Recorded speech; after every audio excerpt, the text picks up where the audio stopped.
اعوذ باللہ من الشیطان الرجیم بسم اللہ الرحمن الرحیم ونحمدہ ونصلی علی رسولہ الکریم اما بعد۔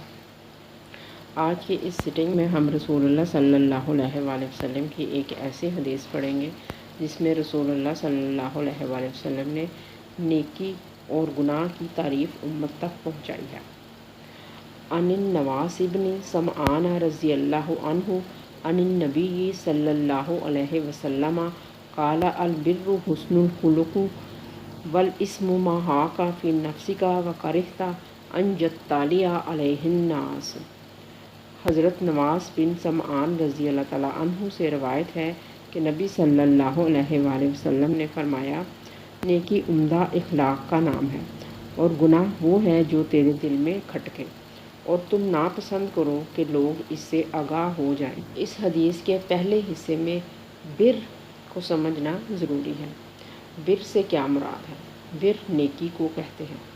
اسے نیکی کا اعلیٰ درجہ بھی کہا جا سکتا ہے۔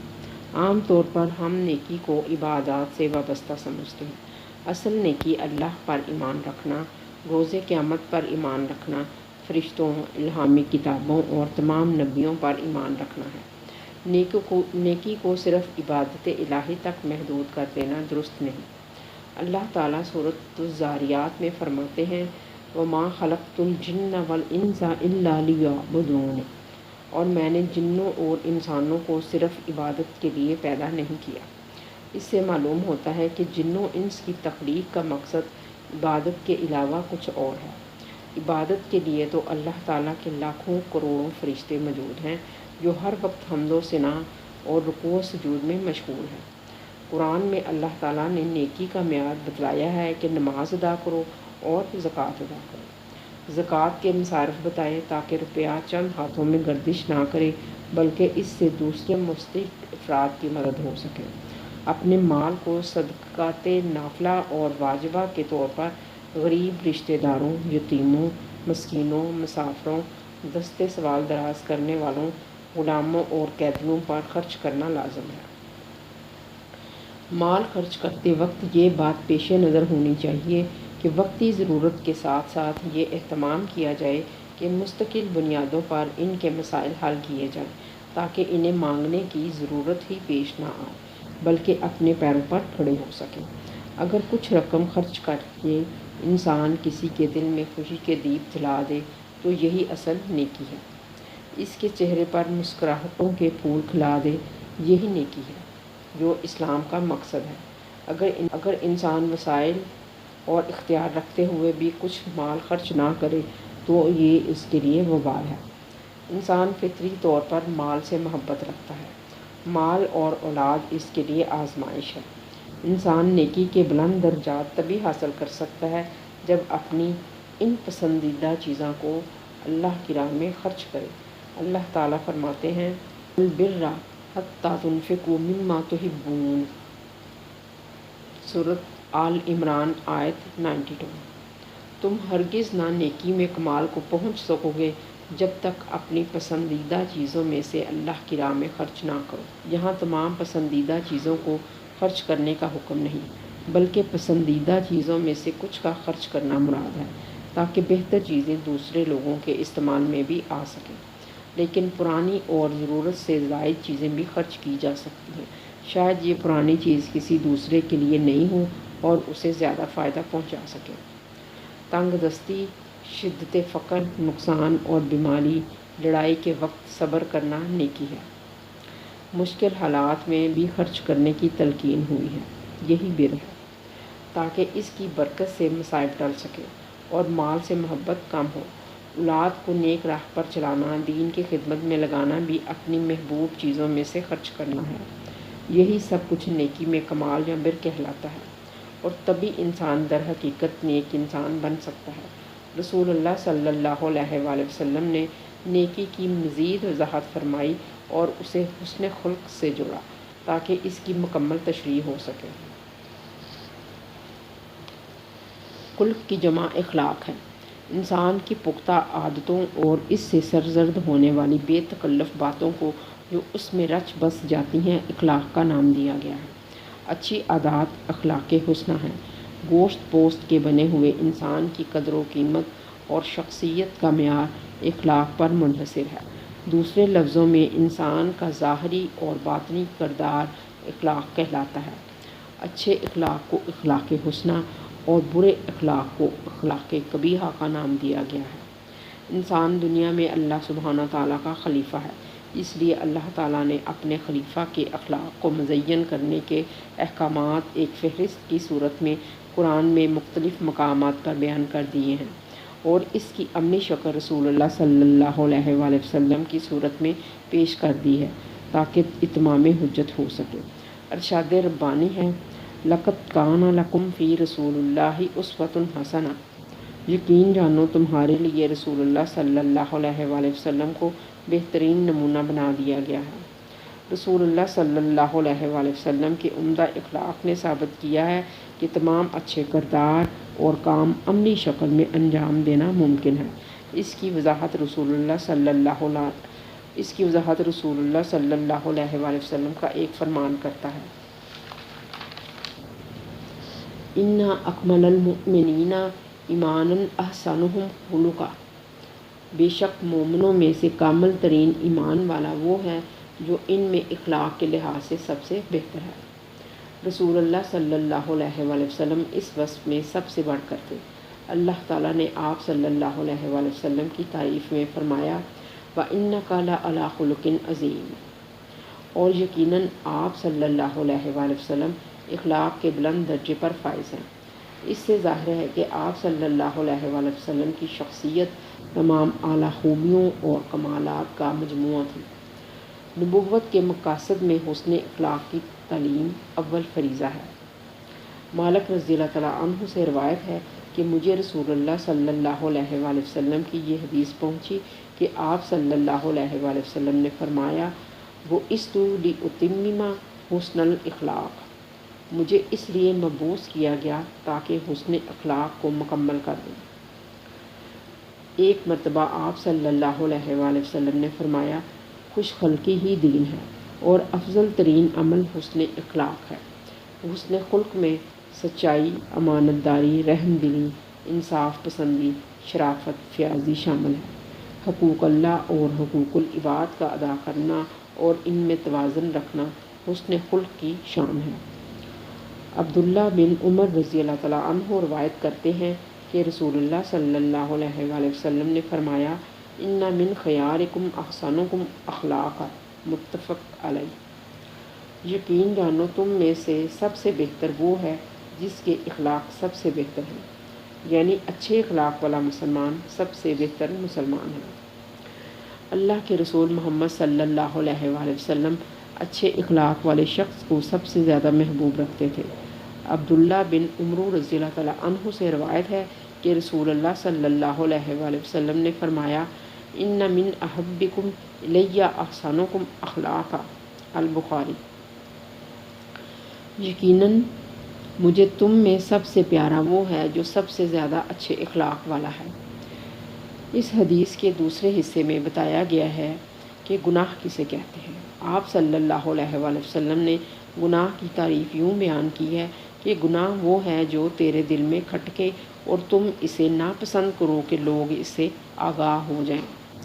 ایک عام اصول یہ ہے کہ انسان اپنی بری باتوں اور حرکتوں کو دوسروں سے چھپانا چاہتا ہے، اور اس کی خواہش ہوتی ہے کہ اس کے برے افعال لوگوں سے چھپے رہیں اور لوگ اسے اچھا انسان سمجھتے رہیں۔ مختلف مقامات پر گناہ کی یہ تعریف بھی کی گئی ہے کہ اللہ اور اس کے رسول کے احکامات نہ ماننا گناہ ہے۔ ایک اور جگہ پر بیان ہے کہ شریعت کی مقرر کردہ حدود کو پار کرنا گناہ ہے۔ گناہ دو طرح کے ہوتے ہیں، گناہ صغیرہ، گناہ کبیرہ۔ گناہ صغیرہ وہ گناہ ہیں جو انسان سے قصداً سہواً ہو جاتے ہیں۔ اس میں انسان کے ارادے و اختیار کا عمل و دخل نہیں ہوتا۔ بعض اوقات انسان کسی غلط کام کا ارادہ کرتا ہے لیکن اسے عملی شکل میں سر انجام نہیں دیتا، اس کا یہ ارادہ گناہ صغیرہ میں آ جاتا ہے، لیکن اسے عملی شکل نہ دینے کی وجہ سے معاف ہو جاتا ہے۔ عام زندگی میں ہونے والے وہ افعال جو اللہ کو ناپسند ہوتے ہیں لیکن اس کی کوئی سزا شریعت میں مقرر نہیں ہوتی، گناہ صغیرہ کہلاتے ہیں۔ مثلاً مال کو سوچے سمجھے بغیر فضول ضائع کر دینا، جیسے 100 روپے کا خرچ ہو اور خواہ مخواہ زیادہ سے زیادہ پیسے خرچ کر دیے جائیں، یا صرف دوسروں پر داغ بٹھانے کے لیے مہنگی شاپنگ کی جائے، یا فیشن کے طور پر کچھ کھانا پلیٹ میں چھوڑ دیا جائے، یا پانی کو خواہ مخواہ ضائع کر دیا جائے، یا بے خیالی میں بے پردہ ہو جانا، یا نامحرم پر نظر پڑنا وغیرہ۔ گناہ صغیرہ ہر وہ گناہ ہے جس کے مرتکب کے لیے دنیا میں کوئی سزا مقرر نہ کی گئی ہو اور نہ ہی آخرت میں اس کے بارے میں کوئی وعید موجود ہو، لیکن یہ گناہ اللہ کو ناپسند ہوتے ہیں، اور اگر سوچا جائے تو اللہ کی ناپسندگی بڑی سخت چیز ہے۔ گناہ صغیرہ کو مسلسل کرنے سے وہ صغیرہ تک محدود نہیں رہتے بلکہ گناہ کبیرہ تک پہنچ جاتے ہیں۔ اللہ کی رحمت ہے کہ گناہ صغیرہ انسان کی روزمرہ کی عبادات اور اعمال صالحہ کی وجہ سے خود بخود معاف ہو جاتے ہیں۔ مثلاً ایک نماز کے بعد ہونے والے صغائر دوسری نماز کے لیے کیے جانے والے وضو، نماز کی ادائیگی اور نماز کے بعد ذکر اذکار سے معاف ہو جاتے ہیں۔ سورۃ النساء آیت 31 میں ارشاد ربانی ہے، ان تجتنبوا کبائر ما تنہون عنہ نکفر عنکم سیئاتکم وندخلکم مدخلا کریما۔ اگر تم بڑے گناہوں سے جو تمہیں منع کیے گئے ہیں بچتے رہو گے تو ہم تم سے چھوٹی چھوٹی برائیاں دور کر دیں گے اور تمہیں ایک عزت کی جگہ داخل کریں گے۔ رسول اللہ صلی اللہ علیہ وآلہ وسلم نے اس زمن میں فرمایا، 5 وقت نمازیں جمعہ سے جمعہ تک اور رمضان سے رمضان تک کی عبادتیں اس درمیان سارے گناہوں کے لیے کفارہ ہوتی ہیں، بشرطیہ کہ وہ کبیرہ گناہوں سے اجتناب کرے۔ رسول اللہ صلی اللہ علیہ وآلہ وسلم کا یہ فرمان اللہ کے بندے سے محبت اور اس پر اپنی رحمت کو ظاہر کرتا ہے۔ گناہ کبیرہ، گناہ کبیرہ ہر اس گناہ کو کہتے ہیں جس کے مرتکب کے لیے دنیا میں کوئی سزا مقرر کی گئی ہو یا آخرت میں کوئی وعید سنائی گئی ہو، یا اس کے مرتکب سے ایمان کی نفی کی گئی ہو، یا وہ جن کے کرنے والے کے لیے ملعون وغیرہ کے الفاظ قرآن و حدیث میں بیان کیے گئے ہوں، گناہ کبیرہ کہلاتے ہیں۔ بعض لوگ کبیرہ گناہوں کو 7 کبیرہ گناہ والی حدیث تک محدود سمجھتے ہیں۔ در حقیقت اس حدیث میں بیان 7 چیزیں گناہ کبیرہ کے ضمن میں ہیں، لیکن کبائر صرف ان 7 چیزوں تک محدود نہیں بلکہ ان کی تعداد 70 تک پہنچ گئی ہے۔ حدیث کچھ یوں ہے، نبی کریم صلی اللہ علیہ وآلہ وسلم نے فرمایا، 7 مہلک امور سے اجتناب کرو: اللہ تعالیٰ کے ساتھ شرک کرنا، جادو کرنا، بلا جرم کسی کو قتل کرنا، سود کھانا، یتیم کا مال ہڑپ کر لینا، میدان جنگ سے پیٹھ پھیر کر بھاگ جانا، معصوم بولی بالی عورتوں پر تہمت لگانا۔ البخاری۔ ان کبائر کے علاوہ وہ امور جن سے بچنے کی سخت کوشش کرنا ضروری ہے اور جو الکبائر میں سر فہرست ہیں، ان کا جاننا لازم ہے تاکہ ہر شخص اس سے بچنے کی ہر ممکن کوشش کرے۔ نماز نہ پڑھنا اس میں سر فہرست ہے۔ ارشاد نبوی ہے، آدمی اور کفر کے درمیان بس نماز چھوڑ دینے کا فرق ہے۔ قرآن میں نماز کی سخت تلقین کی گئی ہے۔ زکوٰۃ نہ دینا، بلا عذر رمضان کے روزے نہ رکھنا، استطاعت کے باوجود حج نہ کرنا، والدین کی نافرمانی کبیرہ گناہوں میں بہت بڑی ہے۔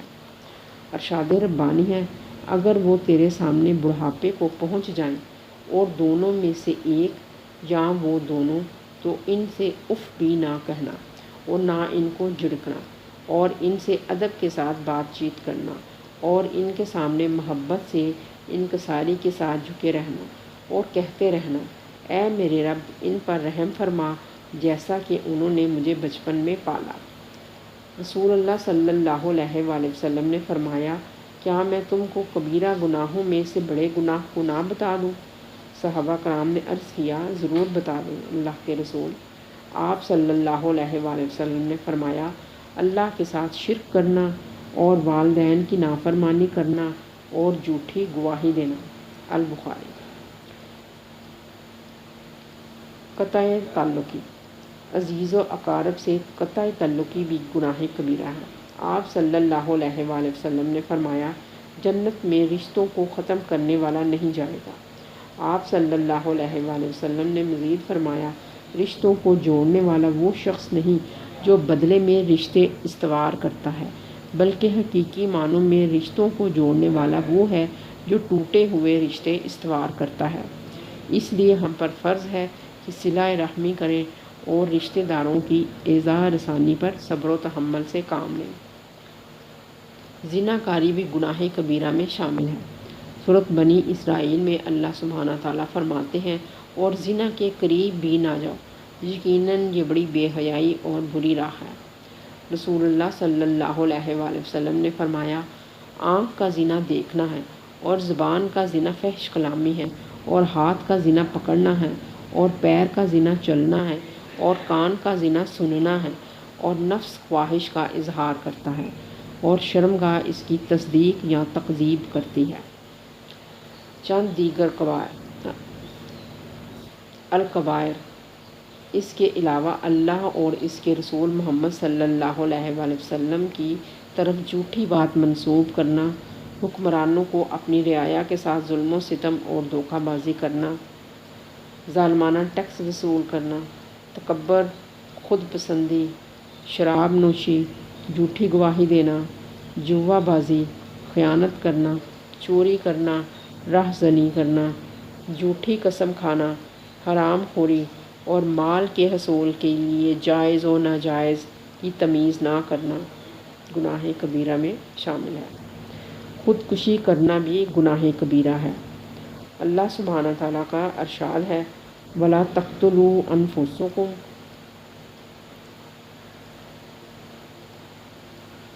وَلَا تَقْتُلُوا أَنفُسَكُمْ إِنَّ اللَّهَ كَانَ بِكُمْ رَحِيمًا،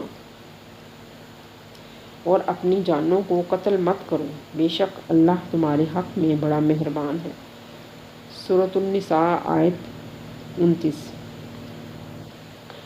نبی کریم صلی اللہ علیہ وآلہ وسلم کا ارشاد ہے، جس نے لوہے کی کسی چیز سے خودکشی کی تو وہ جہنم کی آگ میں اسی لوہے کے ذریعے ہمیشہ ہمیشہ اپنے پیٹ کو زخمی کرتا رہے گا، اور جس نے زہر پی کر خودکشی کر لی وہ جہنم کی آگ میں ہمیشہ ہمیشہ اپنے ہاتھوں سے زہر کھاتا رہے گا، اور جس نے پہاڑ سے چھلانگ لگا کر خودکشی کی تو وہ دوزخ کی آگ میں ہمیشہ چھلانگ لگاتا رہے گا۔ المسلم۔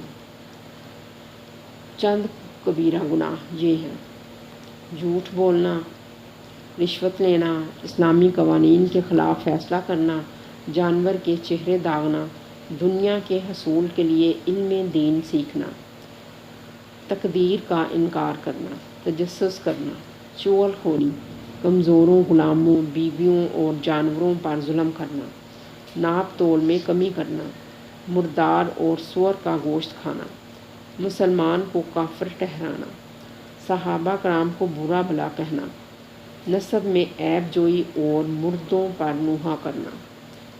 اس کے علاوہ حرم محترم میں ملحدانہ کام کرنا بھی بہت بڑے گناہ کبیرہ میں شامل ہے چاہیے۔ سبحانک اللہم و بحمدک، اشہد ان لا الہ الا انت، استغفرک و اتوب الیک۔